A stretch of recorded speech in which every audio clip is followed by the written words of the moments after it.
Хаким Ташкента Джахонгир Артик-Ходжаев отправлен в отставку. Кроме того, с занимаемых должностей сняты замминистра энергетики Ширзот Ходжаев и глава тепловых электростанций Фархот Абдурахманов. Утром 16 января президент Узбекистана Шавкат Мирзияев провел совещание по вопросам бесперебойного обеспечения населения энергоресурсами. Сообщается, что решение об отставке чиновников принято в связи с серьезными недоработками, допущенными в ходе подготовки к зимнему сезону. Исполняющий обязанности Хакима Ташкента будет первый заместитель Бахтиер Рахмонов. Заместитель генпрокурора Эркин Юлдашев назначен прокурором столицы. Напомним, что с наступлением морозов в начале января жители Узбекистана начали изъявлять свое недовольство постоянным отключением газа и электроэнергии. Отключения коснулись и столицы страны.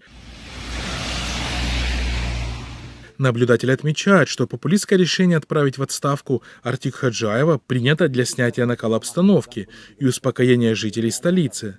Однако жители Узбекистана отреагировали на такое решение не с большим энтузиазмом. Комментарии в соцсетях говорят о том, что с увольнением чиновников ничего не изменилось. Газа и света в их домах до сих пор нет.